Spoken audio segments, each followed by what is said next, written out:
dikenal dalam dunia perniagaan yang namanya jual beli, pasti ada untung dan rugi. Tapi ada satu perniagaan yang kalau kita lakukan maka Anda tidak akan pernah rugi selamanya. Artinya yang ada hanya untung dan untung saja. Itulah perniagaan yang kita lakukan dengan Allah Subhanahu wa taala. At-tijaratu ma'allah.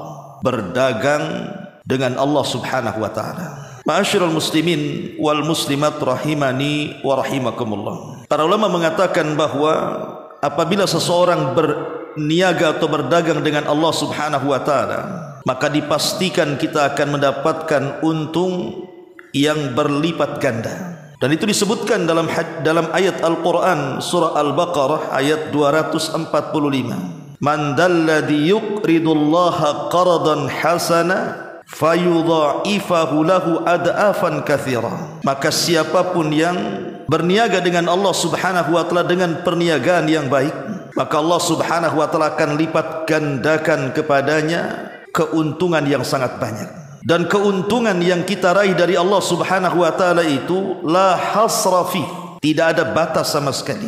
Ma'asyiral muslimin wal muslimat rahimani wa rahimakumullah. Saya akan sebutkan 4 ayat dalam perkara ini. Pertama, surah At-Taubah ayat 111. Yang kedua, surah An-Nur ayat 36 sampai 38. Yang ketiga, surah Shaf ayat 10 sampai 11. Dan yang terakhir, surah Al-Fatir ayat 29 sampai 30. Ayat-ayat inilah yang menjelaskan kepada kita tentang perniagaan dengan Allah Subhanahu wa taala. Baik, kita akan baca surah At-Taubah ayat 111 dulu.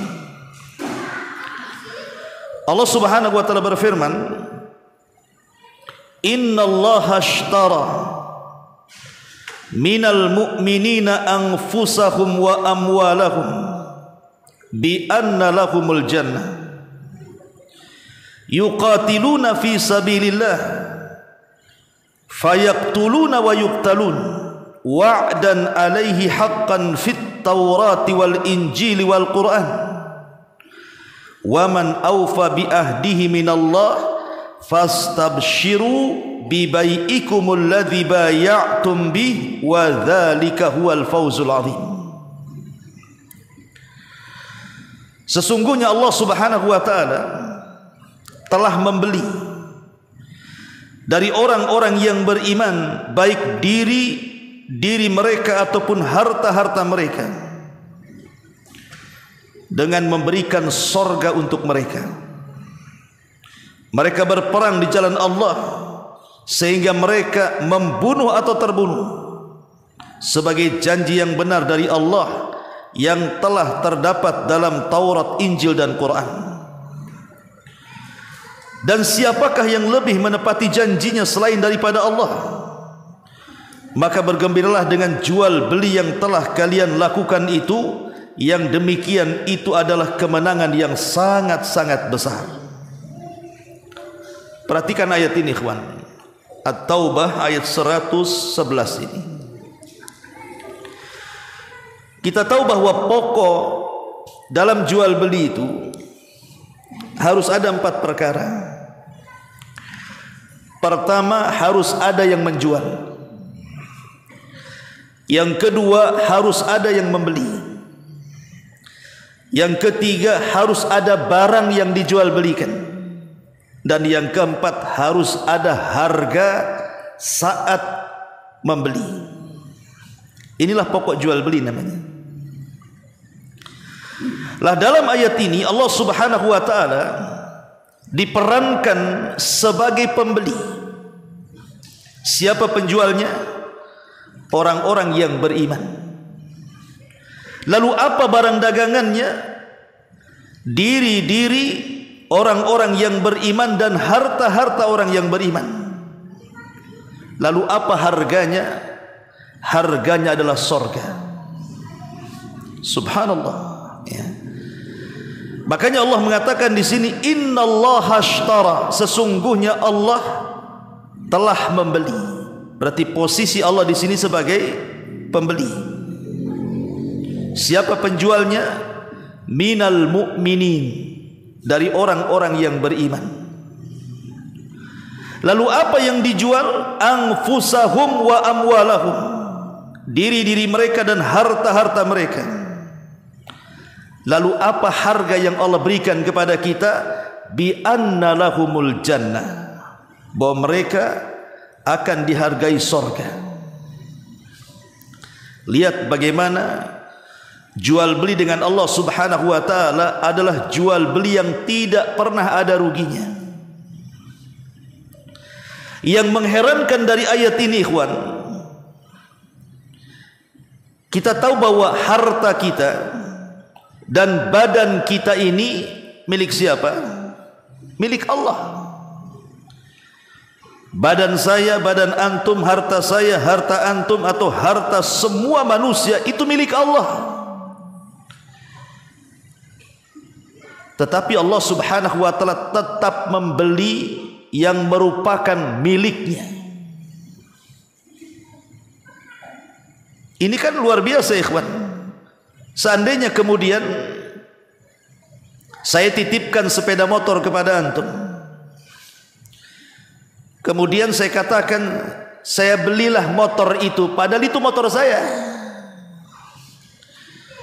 Harganya berapa Ustaz? Saya kasih harga 1 miliar. Untung gak antum? Untung lah. Tak punya barang, barang orang diperjualbelikan, dapat uang, kan untung namanya. Itulah berjual beli dengan Allah Subhanahu wa taala. Diri kita ini milik Allah, harta kita milik Allah, tapi Allah beli yang merupakan miliknya. Kemudian Allah hargai lagi dengan surga.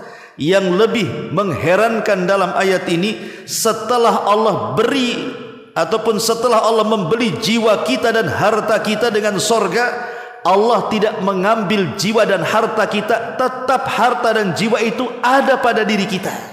Enggak, luar biasa, ya. Itulah jual beli dengan Allah Subhanahu wa taala, ikhwan.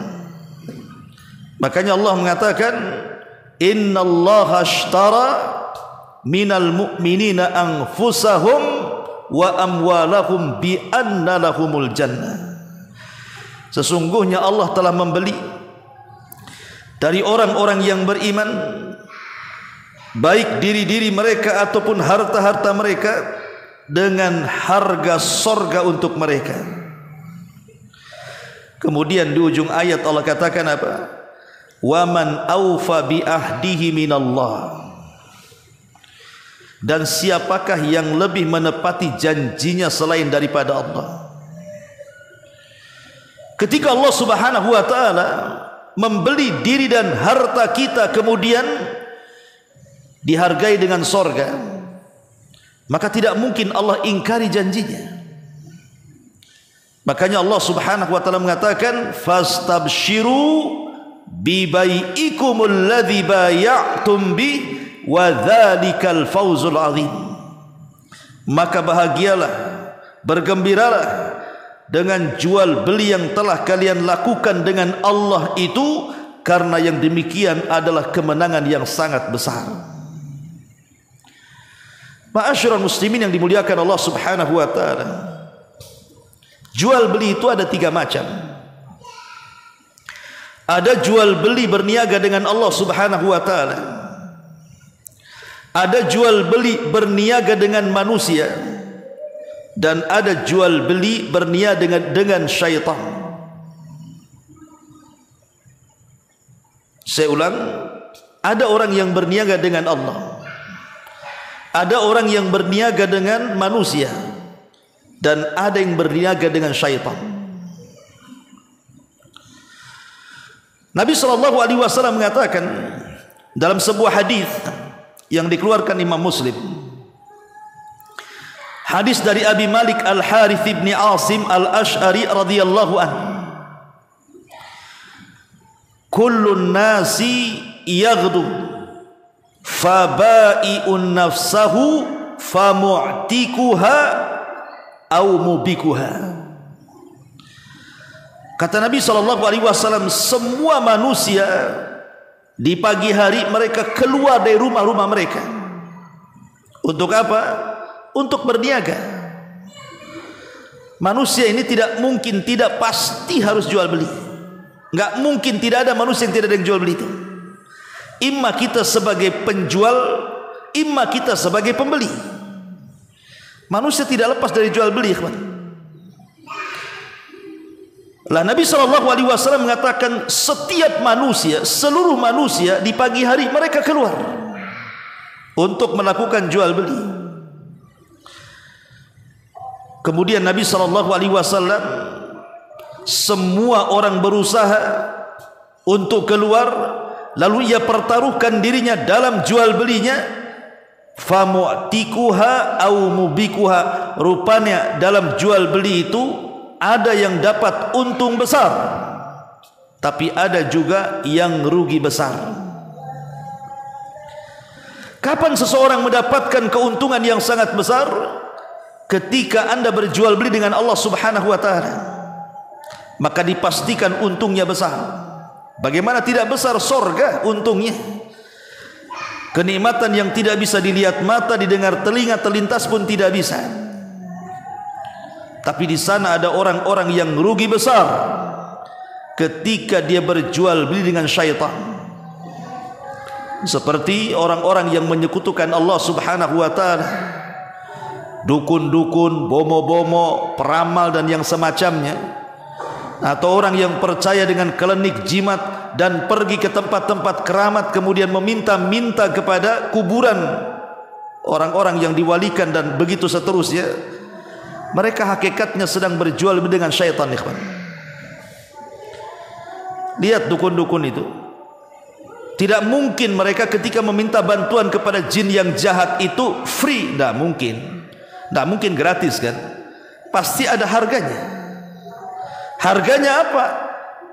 Kita harus menyembah mereka, harus tunduk dengan keinginan mereka, harus beribadah kepada mereka. Lah itu jual beli namanya. Dan ini jual beli yang sangat merugikan dalam kehidupan kita, karena jual beli ini didasari di atas kesyirikan kepada Allah Subhanahu wa ta'ala. Adapun berjual beli dengan manusia, ya bisa untung, bisa buntung. Namanya berjual beli dengan manusia. Kadang untung, kadang tidak untung. Itulah sifat jual beli. Tetapi kalau sudah berjual beli dengan Allah Subhanahu wa ta'ala, dipastikan Anda tidak mungkin rugi. Bagaimana rugi? Enggak mungkin rugilah. Tadi saya sudah gambarkan. Allah ketika membeli sesuatu kepada kita itu, yang dibelinya adalah barang yang merupakan miliknya. Setelah Allah beri membelinya, Allah pun tidak mengambil dagangan yang dibelinya, tetap ada pada kita. Dan janji Allah Subhanahu wa ta'ala tidak mungkin dusta. Ma'asyiral muslimin yang dimuliakan Allah Azza wa Jalla, ini ayat yang pertama, surah At-Taubah ayat 111. Ayat yang kedua, surah An-Nur ayat 36 sampai 38. Allah Subhanahu wa ta'ala mengatakan, fi buyutin adzinallahu an turfa'a wa yudhkaru fiha ismuhu yusabbihu lahu fiha bil ghuduwi wal asal rijalun la tulhihim tijaratun wala bai'un an dzikrillahi wa iqamis salati wa ita'iz zakati yakhafuna yawman tataqallabu fihi alqulubu wal absar liyaziyahumullahu ahsana ma amilu wa yazidahum min fadlihi wallahu yarzuqu may yasha bighairi hisab. Dalam ayat ini Allah Subhanahu wa ta'ala berfirman, bertasbihlah kepada Allah di masjid-masjid yang telah diperintahkan untuk dimuliakan dan disebut nama-namanya di dalamnya, di waktu pagi dan waktu petang hari. Kemudian Allah mengatakan rijalun, ada beberapa orang yang tidak pernah dilalaikan oleh perniagaan mereka dan tidak pula oleh jual beli mereka dari mengingat Allah Subhanahu wa taala dan dari mendirikan salat dan dari membayar zakat, dan mereka takut kepada satu hari di mana hari itu bergetarlah hati dan penglihatan manusia menjadi goncang. Mereka mengerjakan yang demikian itu supaya Allah memberikan balasan kepada mereka dengan balasan yang lebih baik dari apa yang telah mereka kerjakan, dan supaya Allah menambah karunia-Nya kepada mereka, dan Allah akan memberikan rizki kepada siapapun yang dikehendakinya tanpa batas. Perhatikan ayat ini. Allah Subhanahu wa taala mengatakan bahwa di sana ada manusia-manusia yang tidak pernah dilalaikan oleh perniagaan, tidak pula oleh jual belinya, dari mengingat Allah, salat dan juga membayar zakat. Al-Imam Ibnu Utsaimin ketika memberikan catatan kepada ayat ini, beliau mengatakan an-nasu yanqasimuna ila thalathati aqsamin fi mas'alati tijarati wa dzikri. Manusia, kata beliau, itu terbagi menjadi 3 kelompok dalam permasalahan jual beli dan juga zikir. Kata beliau, al-qismul awal, kelompok yang pertama, man yuqaddimu tijarata ala dzikri wa hadha khasirun liqaulihi ta'ala ya ayyuhalladzina amanu la tulhikum amwalukum wala auladukum an dzikrillah wa man yaf'al dzalika faulaika humul khasirun. Kelompok yang pertama adalah orang-orang yang mendahulukan jual beli dan berniaga dibandingkan dia mengingat Allah Subhanahu wa taala. Maka dipastikan jual beli yang seperti ini rugi. Kata beliau, ada orang yang jual beli, berniaga di pasar dan di manapun berada, tapi mereka hanya fokus jual beli saja, tidak peduli dengan Allah Subhanahu wa taala. Maka jual beli yang seperti ini, kata Syekh Utsaimin, dipastikan akan rugi. Kenapa rugi? Bukankah terkadang banyak orang yang tidak salat tapi mereka untung banyak ketika berjual beli? Bukankah banyak orang-orang yang tidak pernah membaca Al-Quran tapi mereka punya kekayaan dari bisnisnya? Rugi dari mana? Itu kan untung. Kita lihatlah orang-orang di pasar itu ataupun para pembisnis besar, terkadang mereka tidak pernah melaksanakan kewajiban mereka kepada Allah, kan? Tapi mereka bisa kaya. Rugi dari mana? Pertanyaannya. Maka kita jawab bahwa kenapa Syekh Utsaimin mengatakan mereka orang-orang yang rugi? Karena keuntungan di dunia itu seberapa banyak pun tetap yang namanya dunia itu pasti fana, pasti akan lenyap. Boleh jadi dunia yang meninggalkan kita atau kita yang meninggalkan dunia. Maksudnya dunia yang meninggalkan kita, boleh jadi mungkin datang bencana, entah tsunami, entah banjir, entah gempa, akhirnya meluluhlantakkan semua kekayaannya. Dunia bisa saja dalam sekejap meninggalkan kita. Atau boleh juga kita yang meninggalkan dunia. Kita sudah kaya raya, tiba-tiba kita mati. Apakah harta itu kemudian dibawa? Tidak. Itulah kita meninggalkan dunia. Makanya seberapa banyak keuntungan pun kalau jual beli itu tidak didasari dan lebih mendahulukan jual beli dibandingkan zikrullah, mengingat Allah Subhanahu wa taala, melaksanakan salat dan begitu seterusnya, maka itu rugi. Karena zikir, salat dan ibadah-ibadah yang lainnya itu sesuatu yang akan tetap ada sampai kepada kematiannya. Bahwa pahala orang yang salat, pahala orang yang berzikir, pahala orang yang zakat, pahala orang yang beribadah itu akan senantiasa ada walaupun kita meninggal dunia. Tapi dunia itu fana, pasti juga akan meninggalkan kita atau kita meninggalkan dunia. Makanya kata beliau, kelompok yang pertama adalah kelompok yang mendahulukan jual beli dibandingkan mengingat Allah. Datang azan, tetap saja dia jual beli, tidak peduli dengan azan. Keuntungan sudah banyak, waktunya zakat haul dan nisabnya sudah sampai, tak mau pula dia zakat. Dan begitu seterusnya.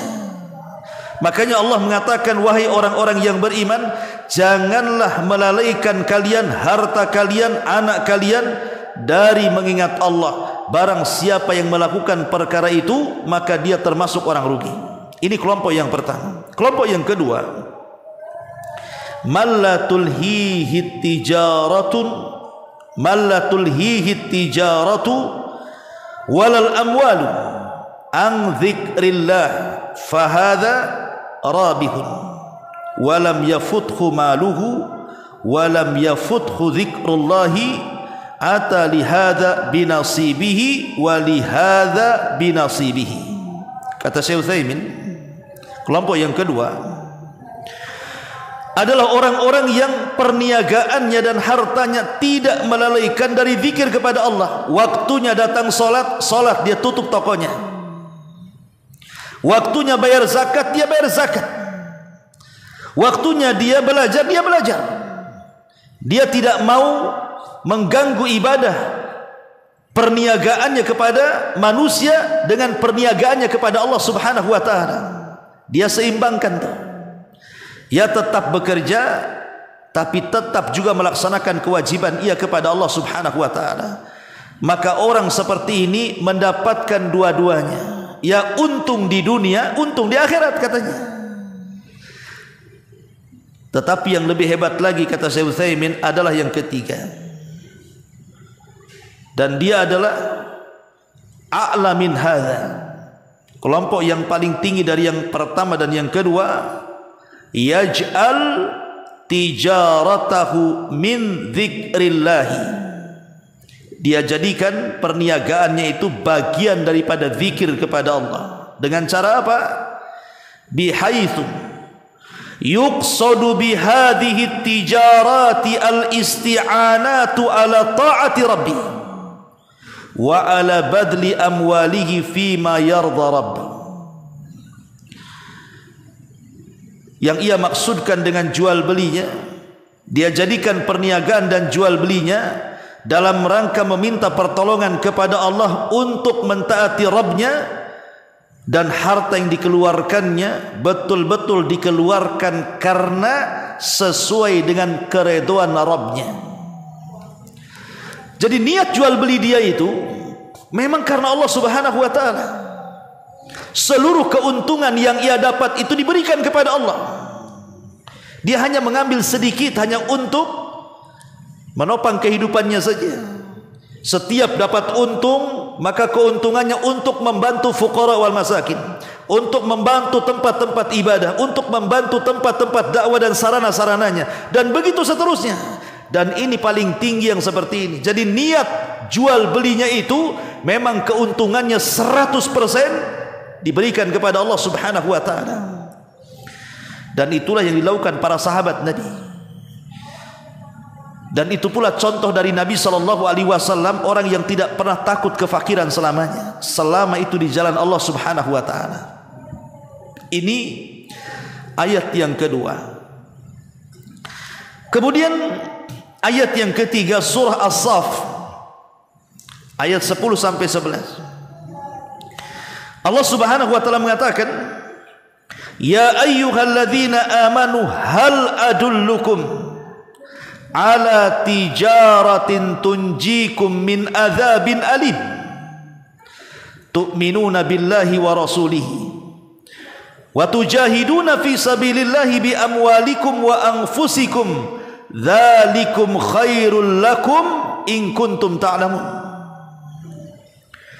Wahai orang-orang yang beriman, kata Allah, maukah kutunjukkan kepada kalian tentang sebuah perniagaan yang akan menyelamatkan kalian dengan perniagaan itu dari azab yang sangat pedih. Jadi Allah Subhanahu wa taala menawarkan kepada kita tentang sebuah perniagaan, tentang sebuah jual beli, di mana perniagaan dan jual beli ini bisa menyelamatkan kita dari azab neraka. Apa itu? Maka Allah Subhanahu wa taala menyebutkan dua perkara yang merupakan jual beli yang tidak akan pernah rugi. Pertama, tu'minuna billahi wa rasuli, beriman kepada Allah dan hari akhir, beriman kepada Allah dan Rasulnya. Ini jual beli pertama, beriman kepada Allah dan kepada Rasulnya.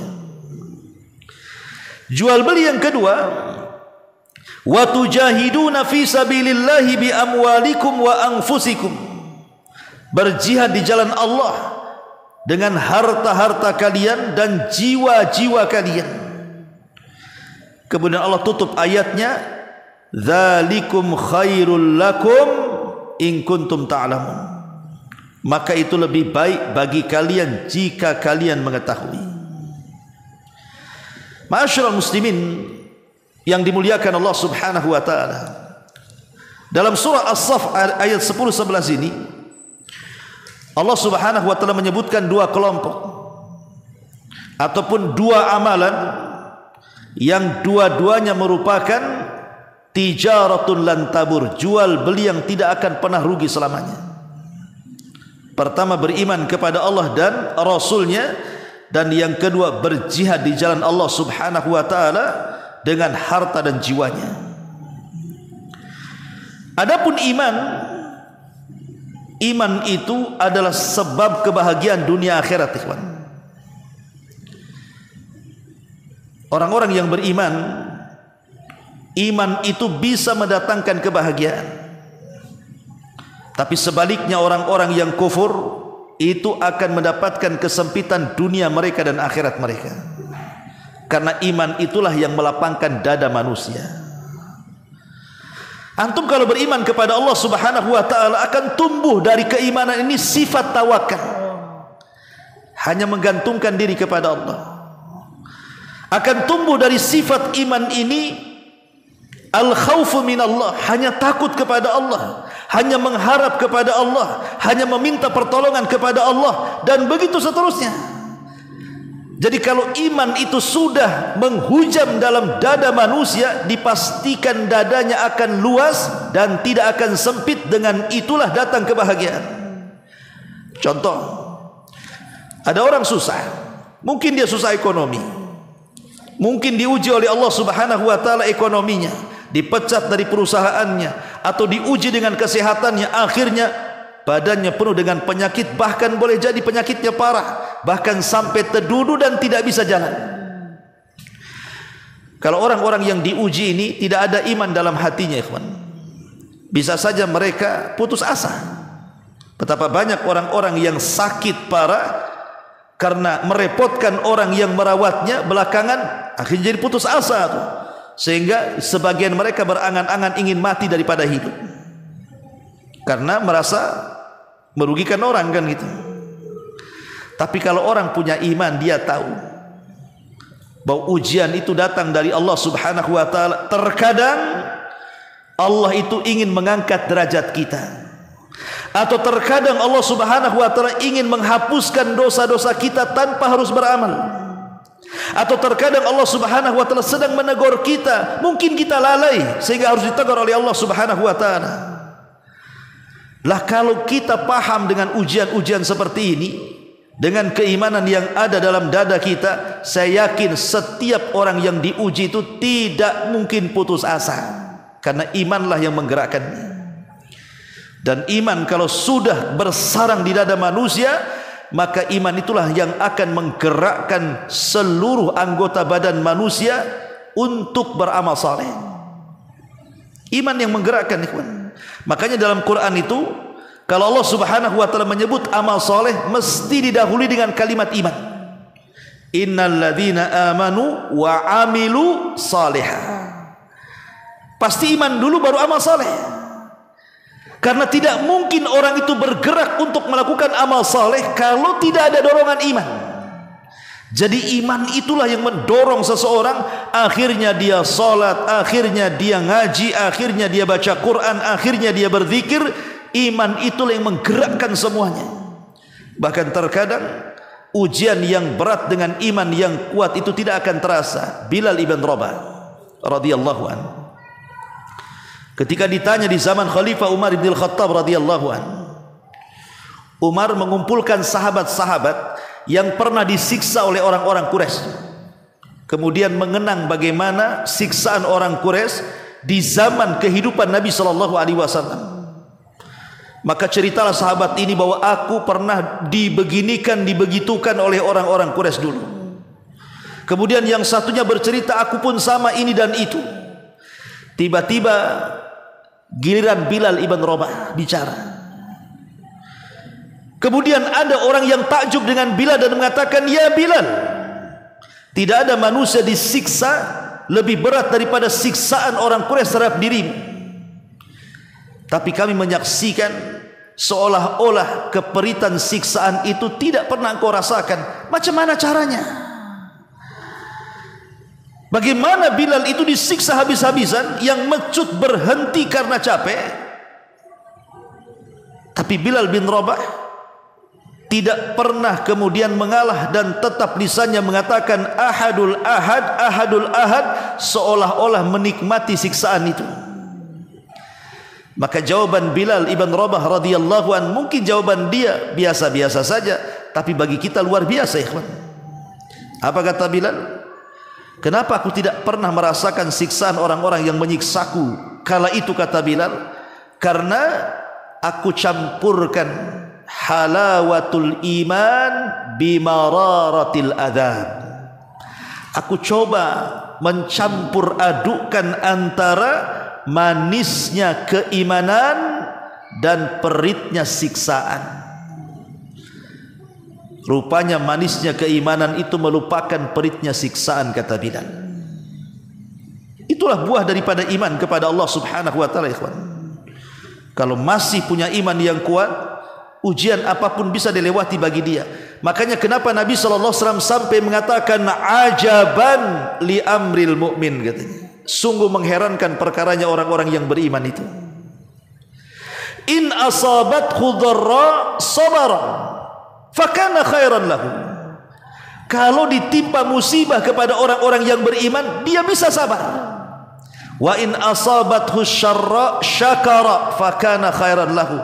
Dan kalau ditimpa sebuah nikmat karunia, kebahagiaan, dia pun mampu bersyukur, dan dua-duanya baik bagi seorang yang beriman, kata Rasul. Baik ditimpa musibah, dia bisa bersabar. Baik diberikan nikmat, dia bisa bersyukur. Dua-duanya baik bagi orang yang beriman. Tapi kenyataannya kan tidak demikian, kan? Kita ini merasa baik kalau dikasih nikmat. Nah, baru baik hidup saya. Alhamdulillah, senang. Gaji besar, rumah besar, kendaraan mewah, mau ke mall pun tinggal belanja, istri solehah, senang. Giliran dia sakit, ngeluh dia. Aduh sakit, tak tahu, pinjam uang pun gak ada yang kasih. Mau ke rumah sakit gimana? Pokoknya ngeluh aja hidupnya, kan? Tapi orang yang beriman tidak. Ketika ditimpa musibah dia sabar, ketika diberikan nikmat dia bersyukur. Dua-duanya sama. Sebuah kebaikan bagi orang-orang yang beriman, dan itu buah keimanan namanya. Kemudian yang kedua, di antara jual beli dalam ayat ini adalah orang-orang yang berjihad di jalan Allah subhanahu wa ta'ala. Kemudian mereka pun berperang dan mati syahid. Maka Allah mengatakan, wala tahsabanna alladhina qutilu fi sabilillahi amwatan bal ahya inda rabbihim yurzakun. Jangan kalian mengira bahwa orang-orang yang gugur di jalan Allah itu mati. Tidak, mereka tidak mati. Mereka hidup dan mereka mendapatkan rizki di sisi Rabbnya. Ma'asyiral muslimin yang dimuliakan Allah subhanahu wa ta'ala, ada sebuah hadis yang luar biasa. Kata Nabi SAW, ma min ahadin yadkhulul jannah yuhibbu an yarji'a ila dunya wa anna lahu ma 'alal ardi min syai'in ghaira syahid fa innahu yatamanna an yarji'a fayaqtulu asyara marratin atau fayuqtalu asyara marratin lima yara minal karamati. Kata Rasul, tidak ada seorang pun yang telah masuk ke dalam sorga tiba-tiba dia ingin kembali ke dunia. Itu mustahil, ikhwan. Orang kalau masuk sorga tidak mungkin mau keluar. Bagaimana mau keluar orang sudah masuk ke dalam sorga? Kenikmatannya tidak bisa dilihat mata, didengar telinga, terlintas di hati atau di pikiran manusia saja tidak bisa. Cemana mau keluar?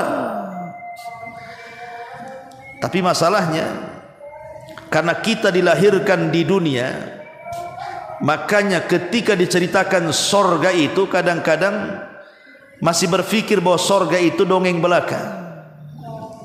Coba kalau kita lahir di sorga, tidak mungkin kita ke dunia. Tapi kata Nabi SAW, ada orang yang sudah masuk sorga pengen ke dunia katanya.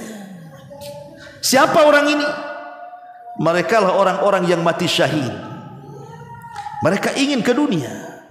Yatamanna an yarji'a, mereka berangan-angan ingin kembali ke dunia. Fayuqtalu asyra marrat, biar mereka dibunuh 10 kali. Lima yara minal karamah, karena melihat kemuliaan yang diberikan kepada orang-orang yang mati syahid. Makanya mereka ingin balik lagi. Ingat kisah yang pernah saya kisahkan tentang kisah Abdullah ibn Haram. Abdullah ibn Haram ini adalah ayahanda daripada Jabir bin Abdullah radhiyallahu anhu, seorang perawi hadis, sahabat yang banyak meriwayatkan hadis Nabi SAW. Dari 7 sahabat yang masyhur, Abu Hurairah, Anas ibn Malik, Abu Sa'id Al-Khudri, Aisyah Ummul Mukminin, banyak lah. Salah satunya Jabir yang paling banyak meriwayatkan hadis kepada kita. Dia punya ayahanda namanya Jabir Abdullah ibn Haram.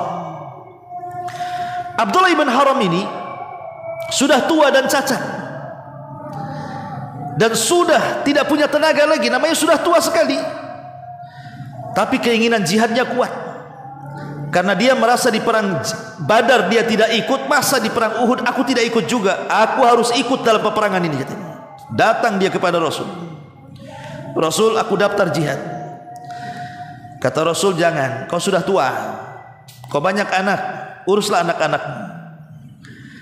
Maka kata Abdullah ibn Haram, oh tidak wahai Rasul, ini urusan sorga, jangan halangi aku terlibat dalam peperangan. Katanya.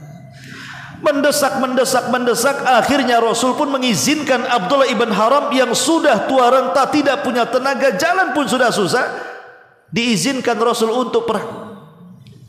Abdullah ibn Haram ini punya anak namanya Jabir. Jabir ini anak laki-laki satu-satunya, sementara dia punya adik 9 orang, semua perempuan.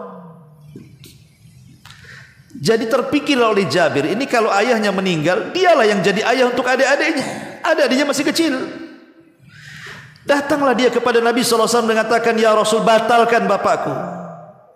Dia sudah tua, dia sudah uzur. Bukankah orang yang uzur diberikan rukhsah untuk tidak berjihad? Biarkan dia merawat anak-anaknya. Kalau mau, aku yang akan menggantikannya, kata Jabir. Oh, dengar bapaknya. Marah bapaknya. Sini Jabir, katanya. Laulal jannah la afartuka iya. Kalau bukan urusan sorga, aku siap digantikan dengan posisimu. Ini urusan sorga. Sorry ya, katanya. Nggak bisa. Nggak bisa, urusan sorga itu nggak bisa digantikan. Ya. Ma'asyiral muslimin yang dimuliakan Allah Azza wa Jalla. Akhirnya Abdullah ibn Haram ini, dia sudah punya firasat bahwa dia adalah orang-orang yang awal-awal mati syahid. Subhanallah, firasatnya kuat. Ketika terjadi perang Uhud, betul dia orang yang pertama mati syahid. Abdullah ibn Haram ini satu di antara 70 syuhada Uhud. Itulah Abdullah bin Haram tuh yang awal-awal mati syahid. Jadi ketika Abdullah bin Haram ini meninggal, maka Allah Subhanahu wa taala memanggil ruhnya, kemudian berdialog dengan ruhnya. Kemudian Allah katakan, ya abdi tamanna, wahai hambaku berangan-anganlah, bercita-citalah, kira-kira nih engkau sudah mati syahid karenaku, sekarang minta ku beri permintaanmu, kata Allah. Maka Abdullah ibn Haram di alam arwah ini mengatakan ruhnya, ya Rabb, bisa enggak kau kembalikan aku ke dunia, katanya, biar aku bisa berperang kedua kalinya, dan biar aku bisa mati syahid kedua kalinya. Lihat, orang-orang yang mati syahid itu kan masuk surga tanpa hisab, ikhwan. Tapi dia ingin balik lagi ke dunia. Untuk apa? Untuk perang lagi, untuk mati syahid lagi. Karena seluruh kematian itu pasti merasakan sakarat, kecuali orang yang mati syahid. Dia sudah mati sebelum mati. Orang yang mati syahid itu tidak akan merasakan saat kematiannya. Ya, nampaknya saja badannya kena nuklir, badannya kena rudal, badannya kena tank, badannya kena senjata-senjata, sehingga boleh jadi mungkin hancur, nampak sadis. Kita lihat coba para syuhada yang ada di Palestina itu, ada yang macam-macam kondisi mereka kan, nampaknya sakit kalau kita merasakan kita di posisi dia kan. Tapi ingat, orang yang mati syahid itu saat kematiannya tidak akan merasakan sakarat, kecuali hanya seperti cubitan tangan saja. Kita dicubit, kayak gitulah itu matinya. Tapi selain orang-orang yang mati syahid, maka mereka akan merasakan sakaratul maut, rasa sakit yang tidak ada yang tahu kecuali Allah Subhanahu wa taala. Kalau dia seorang mukmin, boleh jadi rasa sakit itu akhir daripada pengguguran dosa dia. Tapi kalau dia orang kafir, boleh jadi itu awal daripada azab dia. Ma'asyiral muslimin yang dimuliakan Allah, lihat Abdullah ibn Haram ini ingin balik ke dunia dia. Maka Allah mengatakan, ya mustahil Abdullah, engkau sudah mati dihidupkan kembali.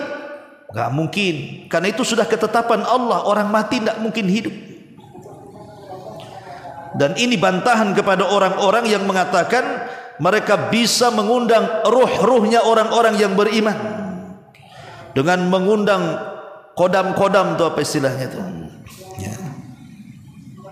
Mana ada, orang sudah mati ya matilah, tidak mungkin balik ke dunia. Abdullah ibn Haram kalau memang bisa balik ke dunia, sudah Allah hidupkan dia. Tapi Allah katakan tidak, orang mati itu takdirnya tidak mungkin hidup lagi.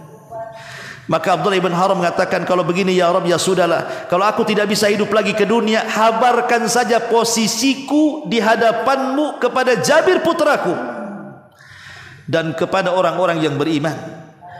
Maka Allah Subhanahu wa taala turunkan ayat, wala tahsabannalladzina qutilu fi sabilillahi amwatan bal ahya inda rabbihim yurzakun. Turun surah Al-Imran ayat 169, menghabarkan tentang Abdullah ibn Haram yang sudah mati. Jangan kalian mengira bahwa orang-orang yang gugur di jalan Allah itu mati. Tidak, mereka tidak mati, mereka hidup, dan di sisi Tuhan mereka sedang menikmati rizki-rizkinya. Ma'asyiral muslimin yang dimuliakan Allah Azza wa Jalla, ini ayat yang ketiga dan ayat yang terakhir. Allah Subhanahu wa taala sebutkan dalam surah Fatir ayat 29 dan 30. Innal ladzina yatluna kitaballah wa aqamus salata wa anfaqu mimma razaqnahum sirran wa alaniyatan yarjuna tijaratan lan tabur liwafiyahum ujurahum wa yazidahum min fadli innahu ghafurun syakur. Sesungguhnya orang-orang yang mereka membaca Al-Quran, satu, kemudian mendirikan solat, dua, kemudian menafkahkan sebagian dari rizki yang kami karuniakan kepada mereka, tiga, berarti di sini ada tiga amalan: membaca Quran, mendirikan solat, dan menginfakkan sebagian harta yang Allah karuniakan kepadanya. Apa kata Allah? Yarju natijaratan lan tabur. Maka mereka itulah hakikatnya sedang mengharapkan perniagaan yang tidak akan merugi, agar Allah menyempurnakan kepada mereka pahala mereka dan menambah kepada mereka karunia-Nya. Sungguh Allah Maha Pengampun lagi Maha mensyukuri. Dari surah Fatir ayat 29-30 ini, di sini ada 3 amalan yang merupakan perniagaan kita dengan Allah, dan kalau kita lakukan lan tabur, kata Allah, tidak akan rugi selamanya. Yang pertama, membaca Al-Quran. Membaca Quran itu ikhwan, dalam hadis yang masyhur yang sering antum dengar, baca 1 huruf berapa digaji oleh Allah?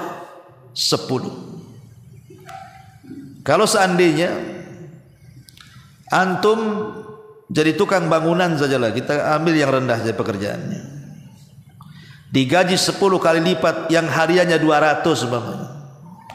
Antum digaji kerja sama saya gaji 10 kali lipat dari harga umum. Saya kira orang PT keluar menjadi tukang semua tuh. Kalau umpamanya anggaplah 1 hari 200 kalilah 10, 2 juta 1 hari. Sebulan dah banyak tuh dia dapat. Itu kalau tukang bangunan yang gajinya 200 gitu. Kalau seandainya pekerjaan yang lain mungkin yang gajinya 500 dikali lipatkan 10 kali lipat. Siapa yang tidak semangat orang kerja kayak gitu? Tapi orang kerja itu bagaimanapun tetap harus mengeluarkan tenaga dan pikiran mereka. Dan berniaga dengan manusia itu pasti ada lelahnya. Walaupun di balik lelah itu ada gantinya.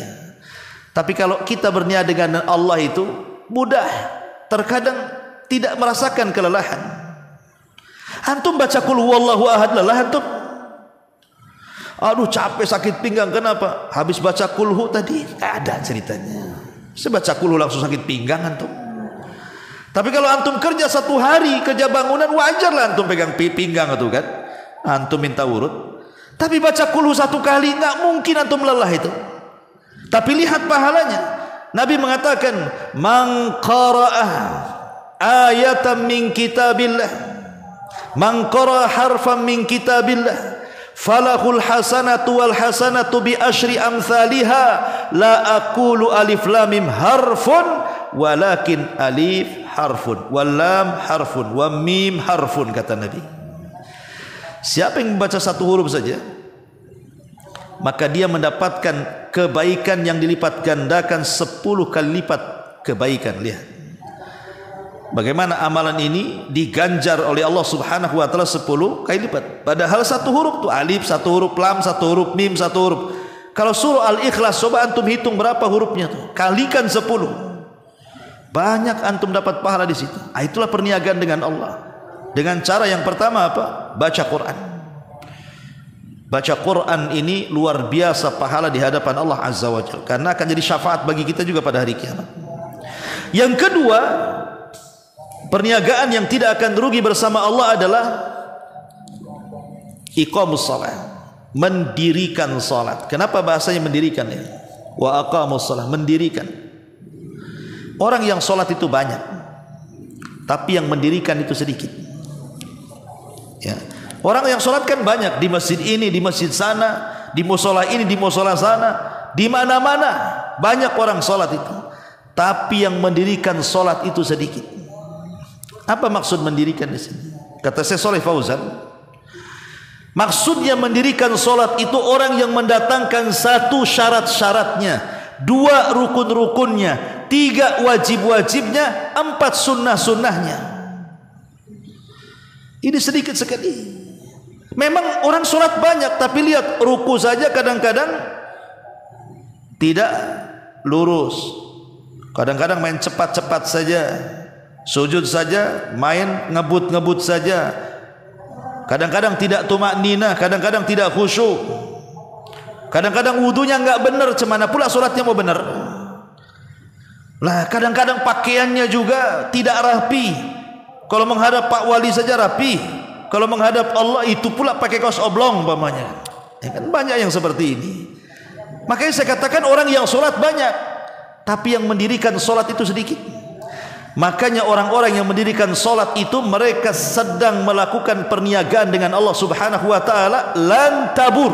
yang tidak mungkin rugi selamanya. Dan yang terakhir adalah orang-orang yang berinfak di jalan Allah baik terang-terangan ataupun sembunyi-sembunyi. Di zaman Nabi SAW ada seorang sahabat namanya Abu Dahda radhiyallahu anhu. Abu Dahda ini mendengar ada anak yatim yang diusir dari kebun seseorang karena kalah di pengadilan. Jadi ada anak yatim, dia nyerobot tanah bahasanya, kemudian buat rumah-rumahan di situ. Yang punya tanah marah, akhirnya diambil. Kata anak yatim, ini tanah bapak saya. Kata yang punya tanah, itu tanah saya. Datanglah ke mahkamah pengadilan, kalah anak yatim itu. Maka Nabi SAW datang kepada orang yang punya tanah, kasihkan, itu kan cuma sedikit saja untuk dia. Tidak bisa. Kata Rasul, bagaimana kalau seandainya gantinya sorga? Kau kasih tanah ini kepada anak yatim, maka gantinya tanah di sorga. Mau enggak kamu? Tidak mau dia. Akhirnya kemudian datanglah Abu Dahda radhiyallahu anhu ini. Kemudian melobi orang yang punya tanah, wahai fulan, tanahmu kan jauh dari kota, tanahku ada di kota satu tuh. Kalau tukar mau enggak? Tanah antum di Jabal Uhud atau di Beliung, tanah saya di Nagoya, sama-sama 1 hektar. Mau enggak ditukar? Maulah, kalau enggak mau bego deh. Harga di tengah kota berapa, harga di sini berapa kan gitu kan. Akhirnya apa? Mau ditukar. Setelah ditukar tanahnya, maka Abu Dahda mengatakan kepada anak yatimna, ambillah tanah ini untukmu. Subhanallah. Ketika Abu Dahda radhiyallahu an kemudian sudah menginfakkan hartanya kepada anak yatim ini, karena dia mendengar Nabi SAW, siapa yang memberikan tanah ini kepada anak yatim, maka sebagai gantinya tanah di sorga. Dia ingin mendapatkan tanah di sorga, ingin berjual beli dengan Allah, ya. Akhirnya setelah deal-dealan itu, dia pulang. Istrinya Ummu Dahda masih ada di kebun itu. Abu Dahda tidak mau masuk ke kebun yang sudah dibarter, diinfakkan karena Allah itu. Dia berteriak saja dari luar, ya Ummu Dahda ukhruji, wahai Ummu Dahda, keluar. Sungguh aku sudah infakkan kebun itu di jalan Allah, katanya. Kira-kira kalau istri antum di posisi Ummu Dahda, apa nggak ngereweng tuh? Bang kok dikasih, jual lah. Ngapain abang jual? Mungkin udah ngerengek itu. Karena nggak izin istrinya, main barter aja nggak dapat apa-apa. Karena berniaga dengan Allah itu memang perlu iman nih, kawan. Karena surga itu kan memang tidak tampak kan gitu. Hanya cerita saja, cerita nikmat-nikmat. Karena kita belum masuk ke dalamnya. Kalau nggak yakin dengan surga itu, nggak mungkin orang itu berniaga dengan Allah, ikhwan. Tapi hanya orang-orang yang yakin berniaga dengan Allah Subhanahu wa taala. Sampai ketika hijrah, ada seorang sahabat namanya Suhaib Ar-Rumi. Suhaib Ar-Rumi radhiyallahu anhu. Suhaib Ar-Rumi ini dia orang Romawi, bukan orang Arab. Dia mendengar bahwa di Mekah itu akan ada seorang nabi, karena dulunya dia seorang Nasrani.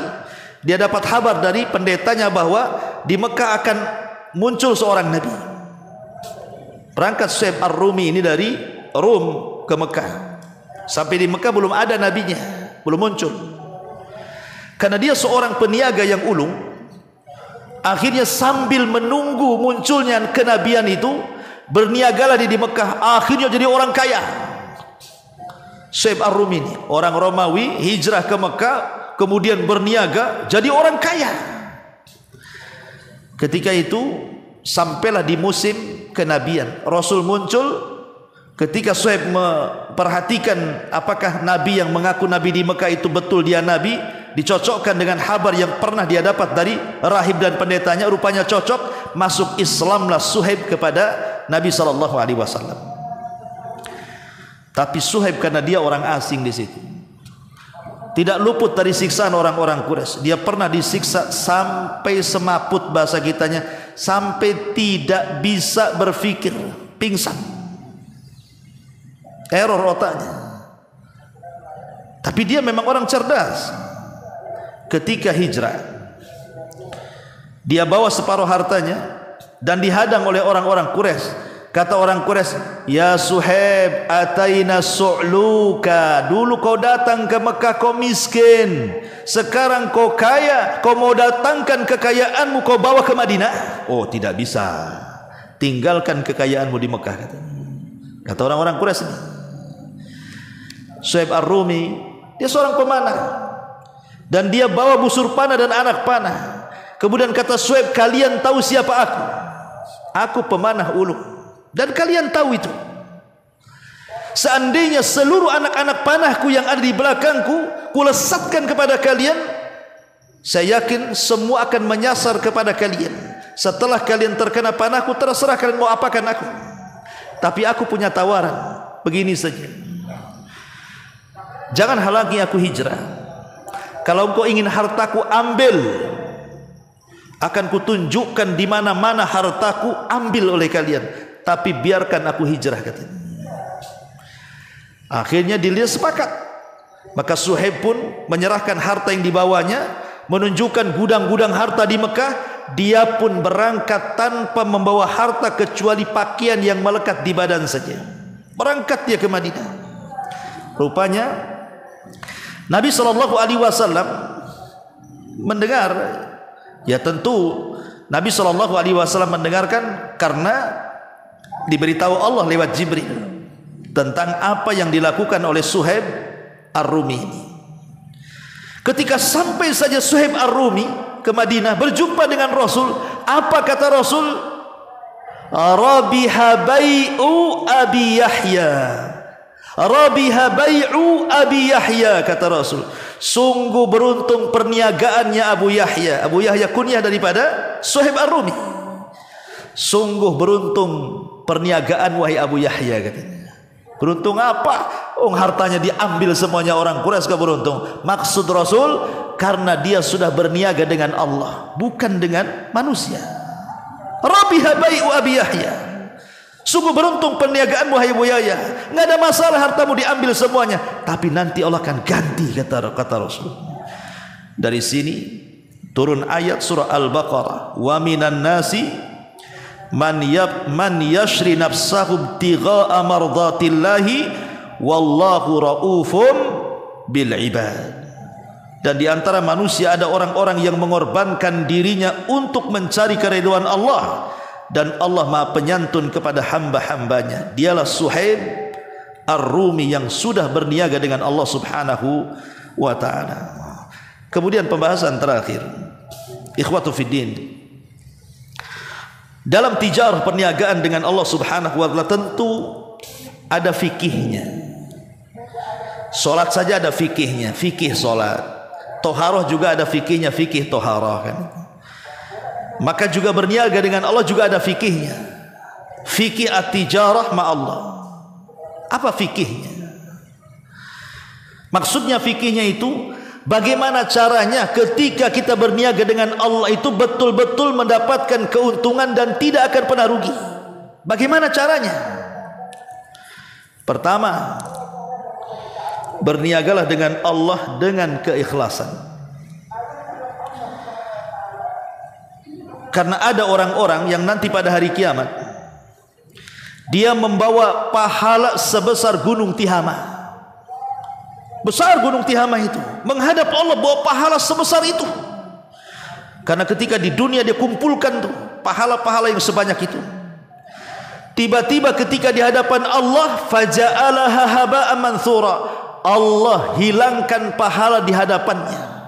Enggak ada guna pahalanya. Kenapa Allah Subhanahu wa ta'ala hilangkan pahalanya padahal dia sudah capek-capek mengumpulkan pahala itu? Rupanya kesalahannya satu. Ya, kalau dia beramal di hadapan manusia nampak solehnya. Kalau berhadapan dengan manusia saat melakukan ibadah nampak baiknya. Pencitraan dalam ibadah mungkin bahasa kitanya. Tapi ketika dia bersendirian yang tidak ada yang tahu kecuali dia dengan Allah, idza khalau bimaharimillahi intahaquha, kata Rasul. Kalau dia sedang bersendirian dengan Allah, dia pun berani merobek-robek keharaman Allah subhanahu wa ta'ala, bermaksiat tidak terang-terangan. Kenapa? Karena tidak ada keikhlasan. Kalau ada keikhlasan, maka hati orang yang ikhlas itu tidak akan berubah. Mau dipuji, ya itulah hati dia. Mau dicela, itu juga hati dia. Hati orang yang ikhlas itu tidak akan berubah, ikhwan. Dipuji tidak besar kepala, dihina pula tidak merasa hina. Itulah orang ikhlas, ya. Ini yang pertama.